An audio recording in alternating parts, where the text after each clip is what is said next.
Hello and welcome, ladies and gentlemen, to a new edition of Rapseed on Air, your Rapeseed podcast. My name is Rene Brand, I'm International Product Manager in Rapool and invite you to a new session of our podcast.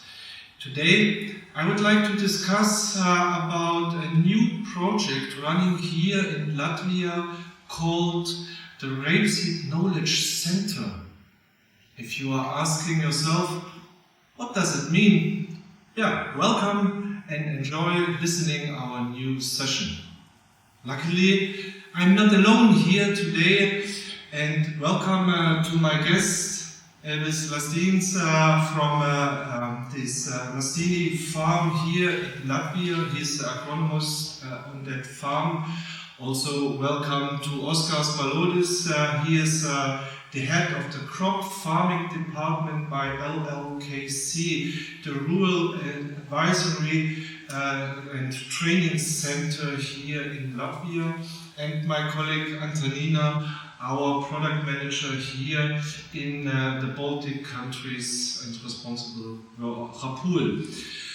Elvis, at first, many thanks that you give us the chance here today to make this podcast directly from your office. It's freaking cold outside.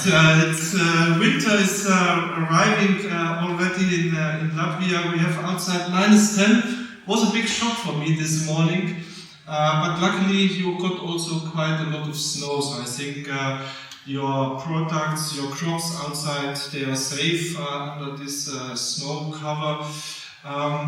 Elvis, you are already second time in our podcast. I think it's still a good point. Please give us a little update about your farm and crop management. Hello, colleagues and viewers. It's my pleasure to welcome you here in my farm, in my office. Thankfully it's warm here, not like outside. And it was funny today, I was arriving to job and heard in the radio that they said there is no global climate change because it's so cold and so snowy, because we are also like you, we are accustomed to winters without snow for last years, but yeah, this year is different.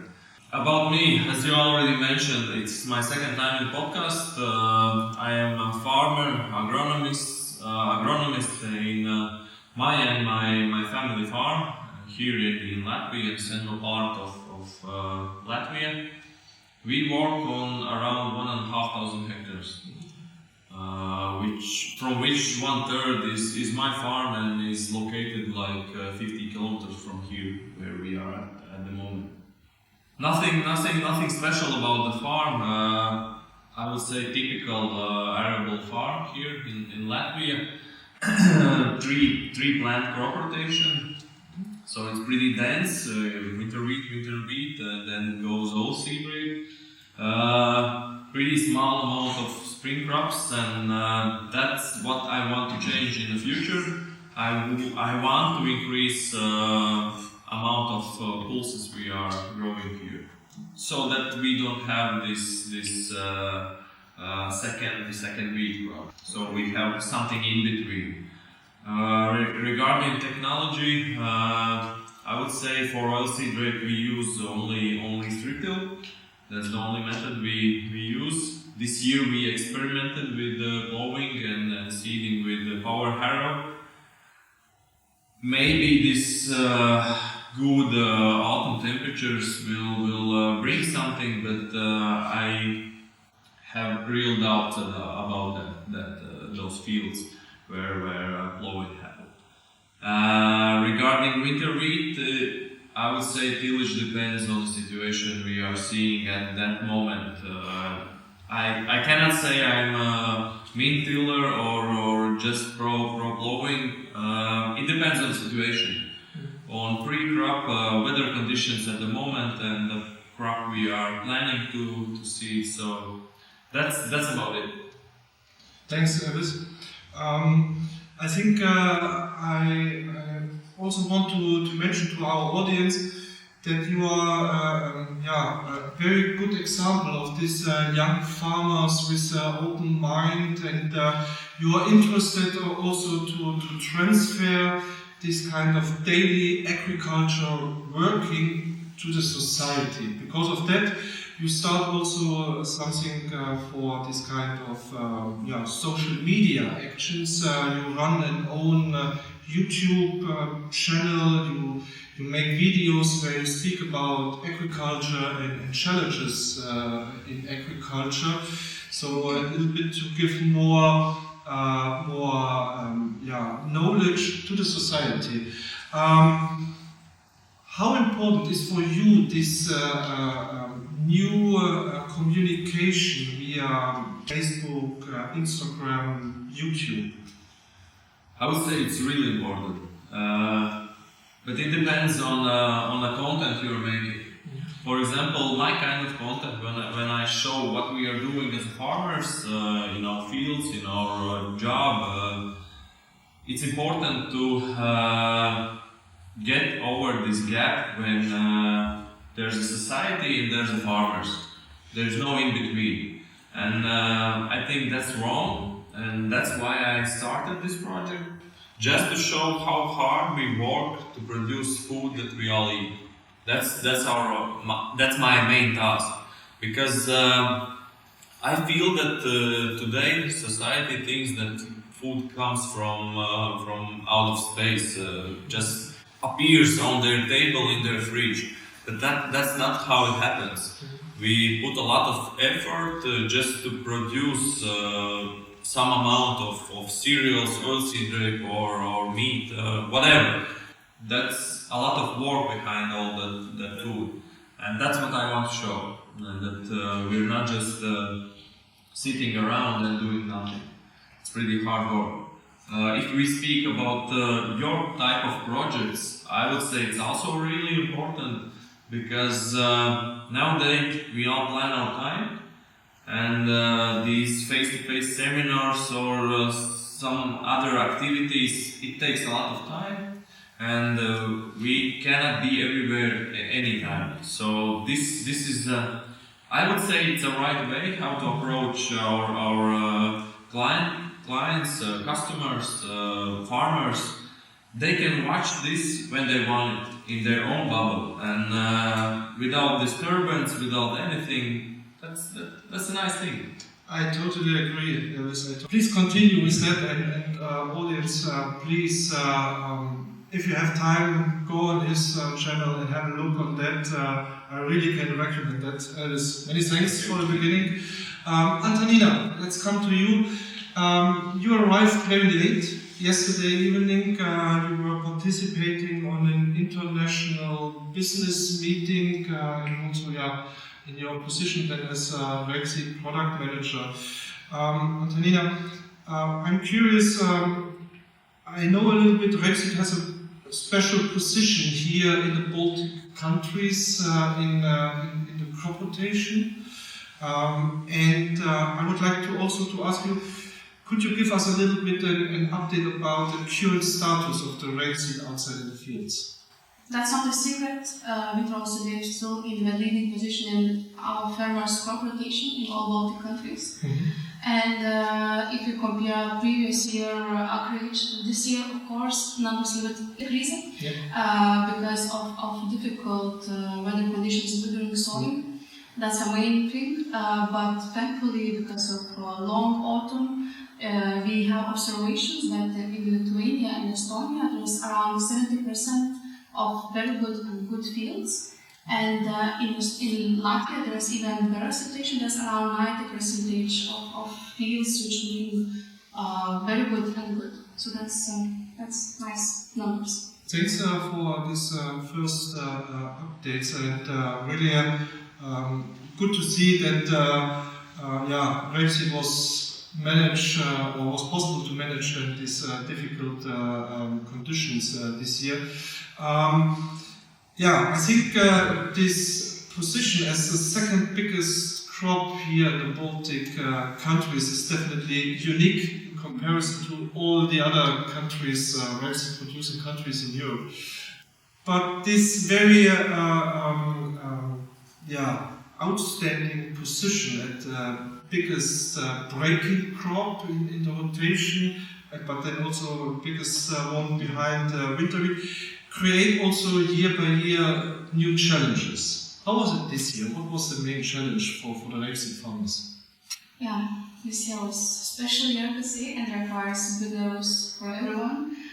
Starting in spring there were a drought, then it comes the late rainfall, and then again there were a drought in the autumn, what means that cereals were harvested later than usually, but also case that while ostrich was sowed also later than usually. So such problems, they are hard for farmers. And even germination level was low and not even, because if you compare with our average, there were around 50% less rainfall than usually in all three Baltic countries. So just imagine what it means for farmer. So those kind of problems, they are not usual for our Baltic countries. Yeah. So that as you mentioned, tough situation, and there was then a lot of problems then for the farmers.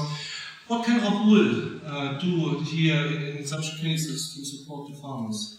We are market leader, so we're supposed to give answers for our distributors, for our farmers, first of all. But keeping in mind that ostrich is popular more than 20 years, we're still having such kind of questions. So we have an idea to create rapeseed knowledge center, which will help for farmers to give answers to such questions. Like this year, late sowing problems. When we can the latest sowing ostrich, what those rates are supposed to use, and so on. So that's the idea behind why we decided to create such a project. Mm-hmm. It's very helpful that we have such open-minded farmers as Elvis, and together with Elvis and together with independent consultant Oskars, we think that it could be a nice project for everyone and could give benefits, of course, for farmers, for distributors, and for us as a company. Okay. If I look a little bit to the market and see, I think that's a very new project here for Baltic markets, and I think it's really good that we started here from Latvia, somehow a little bit in the middle of Baltic market. I'm a little bit curious about Rapeseed Knowledge Center. Can you give us a little bit more background? What can farmers understand from this project? Yes. The thing is that we have a lot of data from everywhere, from Germany, from our countries, but sometimes, they are not trustworthy because, that's not Latvia, that's not Lithuania, that's not our Baltic countries. So that's, again, idea behind. Maybe we can create something new, something local, where, we can invite everyone, all farmers who has interest to learn one step more. So let's start with late sowing project, because that was the topic number 1 this year. Yeah. And maybe next year we will continue, I know that we will continue, because such kind of questions we are receiving all the time. And maybe there will be another topic for us, which we all together, like a big family, would try to find answers. So that's nice benefits for all countries. Thanks, Antanina. Very good summary of this new project here. Oskars, rapeseed and sowing dates, that is definitely not new for you. It's something like back to the roots. You already investigate this combination and possible effects during your PhD process. You are now today participating, Antanina mentioned that, as an independent advisor to help us to create reliable local figures. I'm now curious, where do you see the benefits for the Latvian farmers? It's nice to be here and participate in this podcast. To answer to your questions, there are different kinds of benefits for farmers to be involved in such project. For farmer view, it's always nice to see in field, to see this year what does it mean late sowing date, and also what does it mean nice early vigor development. So it's written in the descriptions of varieties. It sounds very good, and we suggest to advise farmers to choose different varieties for later sowing. But does it work how to say in field? And thank you to you that I remember the 12th of August we decided. I said that it would be nice to see how this new varieties perform on the field. And two weeks later, it's already together with Elvis, it was already established, and then we could see. And September was very tougher. Also, they are growing. It was very cool, how to say. Beginning of the sowing was very dry, but also we made some measurements, and later we can discuss it. Yeah, Oskars, we are very thankful for your participation. We can imagine that you have a lot to do outside in the field to improve as an independent advisor the knowledge here of the Latvian farmers. Now you are part of this little project. We started with the sowing this year, and you spent already several hours outside in the field in the last months to make these different assessments. Now I think it's the right moment to explain a little bit to our farmers and to the audience. Okay, what did we establish in the field this year on Elvis farm? Can you give us a small update, especially for this late sown rapeseed, what we established there? Yeah, we have two, on this field we have two sowing time. It's an optimal sowing time with different kind of varieties, and then special varieties for late sowing. And it was established in 25th of August. I believe it's very late for our conditions. It's very late. There were I think 3 varieties, different sowing densities to reach optimal biomass, and some seed treatment as well. Mm-hmm. Okay, thanks, Oskars. Elvis, you are the main person here, and thanks to you we can discuss that now. Today I remember very well. I think it was somehow 5 minutes before 12. I give you the phone call, explain the idea, and then everything goes very quick, and you give us quite big pressure. So we had to send you then via express the seeds and to manage that. Oskars mentioned 25th of August. I'm curious now, what are the main expectations from your side, and why did you participate to that? You already answered that question. The main reason is because I'm so open-minded, and that's the main thing. And the second thing is it's easy to persuade me to do something. I say just yes and think about it only afterwards. But I'm really glad, and I really believe that we will get good results and good extra knowledge. Why it's important for me, as Antanina already mentioned, we have a lot of data from other countries. That's a different climate. You said yourself that you came from Germany, it was +5. Here it's -10. Yes. Already in December. It's huge difference in temperature, snow coverage, all those things. Of course, we in Baltic states we want to have our own data. And I would say this is the first step, just to make this trial in real farm conditions with my technology, how I produce them.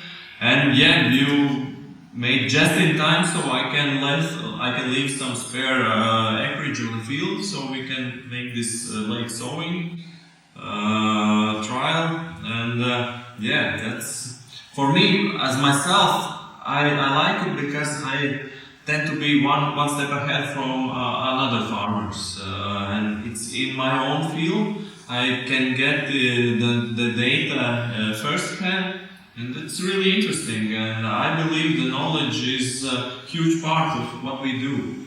Farming is based on knowledge, on data, and as Oskars already mentioned, the main thing would be that the descriptions will stand up for their words and prove that these varieties are so vigorous and can develop a normal amount of biomass for over winter.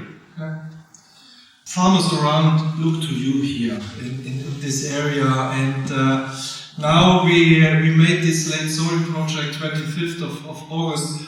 I'm curious, did some of your neighbor farmers say, "Come on, are you crazy? What are you doing there so late?"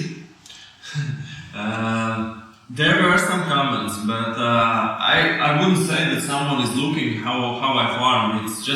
It's important for me to take a participant in some kind of events like this, just to get this extra knowledge and test something new. But I got some comments that we should have seeded even later. Because I remember, and my father also remembers, that in early 2000s, 25th of August, yeah, it was a late, but it was from 5th till 25th, you can see oilseed rape. I would say for last 3 or 5 years, that day would be too late. Thanks to Oskar's program, I can see that for this year, it was, I would say it was till 12th till 5th August, that was optimal term. After that, it was a risky game. But of course, we cannot predict the future, unfortunately, and autumn brings warm weather, and all plants developed as they should and developed really good. Ladies and gentlemen, there was also one idea from our general manager, Mirius Nicolas, to have more this direct contact to the farmers and to give them a chance for some kind of a training outside in the field. So based on that, we had already with this little project in October a very successful first autumn come together, I would say. It was. I remember pretty well when we had phone calls in September to start thinking about, let's do some autumn field day. You present to me big concerns and doubts about development, because, ladies and gentlemen, the rapeseed was in September really weak, showed very slow development. There was inhomogeneous emergence, everything. Elvis, Oskars, did you believe on that project by the end of September? I have to say no. That's why I called you. I had real doubts about that, because the program also showed that the plants will reach only 4-leaf stage in 29th of October. So I would say they won't overwinter. That they just cannot survive winter. But the weather or Mother Nature may make some changes. Yeah, that's true. Oskars, honestly, did you believe end of September on that project? I would say 50-50 is that kind of sentence. Because I visited regularly this field, it's near from my when I go to work. I visiting, step on the field and look at during standby. Nothing happened. We discussed with Elvis how it will be, but then The October was with nice temperatures, even the beginning of November was very good. No any frost, no any minus degrees during night. And then somehow this light sowing part of the field reached the optimal number of leaves, 8 and even more. Also, yeah, and we did some measurements before winter as well. You mentioned that measurements. I know that you were still working on your analysis from this assessment out in the field, but now today we're sitting here together. I'm curious already, could you share some very early figures from your analysis with our audience? Yeah. Firstly, it's like demo field, it's not scientific, and so you have to say we did some measurements, we measured quite a lot number of plants, that it could be believable numbers. I think we measured from each variety 30 plants pulled out, we counted leaves, measured root neck diameter, this growth point as well, biomass as well. Yeah, there are some for later sowing. There is one favorite variety which I like, which shows for me quite convincing results. That it's good for late sowing. Yeah, I can mention for now it's Duplo is quite. I like it, especially in later sowing. Normal sowing, it's also okay, but for later sowing, Duplo shows nice biomass results. I have to ask you one more. You mentioned biomass. What can the farmers understand that? What did you do with biomass? How can I mention that? Yeah, it's old and actually again it's quite new topic to weight biomass from the 1 square meter. Yes. Because it's somehow connected with nitrogen management in autumn and then in next spring. Because this fertilizer topic is on the table already because of the high prices of fertilizers. And optimal biomass then correlates with the yield. We will see it next year. But ladies and gentlemen, I will try it one more time. Oskars, you make measurements for the normal sowing and late sowing. Can you say a little bit in general, how much biomass was it then in average for normal sowing varieties and then for the late sowing? How big is the difference?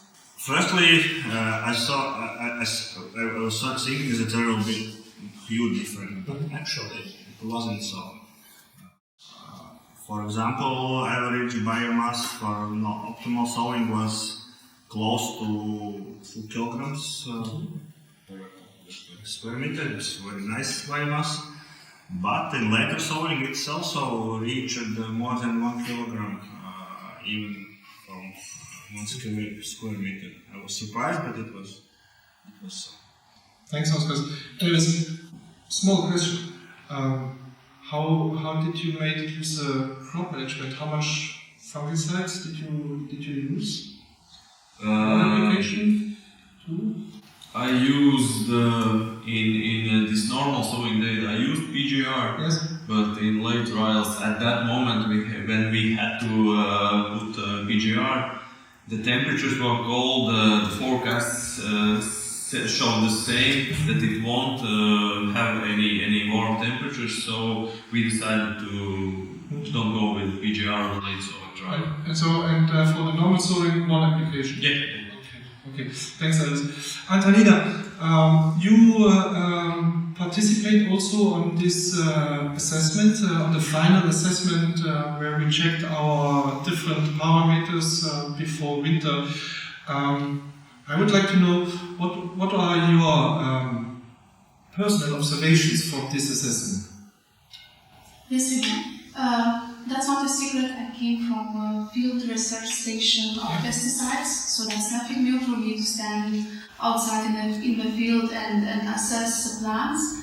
But that was a new experience to go together with Oskars and assess a little bit differently, because visually it looks like, wow, different varieties, they pretty much the same. But when you physically measure, such parameters as root neck, as growing point, when you count leaves in different growing stations, it shows how big differences are between different varieties and between different soil kinds. And that's surprised me a lot. And now let's just wait spring and see our results. Yeah, you're right, Antanina. Thanks for your feedback. I would like to ask Elvis, Oskars, one more last question. Oskars, you mentioned that we have a difference, 2 kilogram biomass for the normal sown rapeseed, 1 kilogram, which is somehow the minimum also for this late sowing rapeseed. What do you think personally? Can we imagine that this normal sown rapeseed, double kilogram green biomass, double development, is then showing also double yield? I really doubt that. There definitely will be some difference, but not by much. Okay. And Oskars, you as our expert here in this group, what is your opinion? Okay, my previous studies and experience shows that there will be quite a huge difference between the yield, but we'll see. I hope there will be no double gap between yield. But still, we have just the beginning of the winter. We'll see how it is. Sometimes for bigger plants, it's even tougher for winter because of big snow and so on. Thanks, Oskars. Yeah, from my side, many thanks for this nice and interesting discussion, ladies and gentlemen. I can summarize now here our podcast today. Rapeseed Knowledge Center. We made already the first step, a small project running here in Latvia for Latvian farmers. I think I can underline that in that way. We accept this request from our farmers to speak here really about local experiences. Of course, in the past we present to you so many data from Germany and Poland and Czech Republic for our varieties, but finally we missed a little bit this regional touch. So now with this big support from Elvis, from Oskars, we have now a collaboration to produce reliable data and to give them the right advices to you for these challenges which you have to face here every year under the Baltic conditions. Late sowing was the hot and main topic this August, especially then in the second part of August. It came day by day more and more these questions. So we realized now first step with this little project. And first assessments show already, there is a difference of 1 kilogram. But what does it mean? Ladies and gentlemen, 2 kilograms, as Oskars mentioned, based on scientific experience, we can somehow imagine there is an uptake of 100 kilogram nitrogen per hectare versus 50 kilogram nitrogen per hectare in the late sowing rapeseed. What does it mean? A lot of questions definitely for next year. We haven't planned winter seminars. We want to do spring field days before we will have then the traditional summer field day here also in 2023. Many thanks from my side. Was a big pleasure. I think this small project is interesting. Luckily, we made successful the first step. And yeah, now we have to wait what Mother Nature is doing for us. But I think there is definitely a lot to discuss next year, winter seminars, spring field days. I wish you all the best for 2023. The right finger feeling for you and your rapeseed, and of course, stay healthy. Your Rapša system.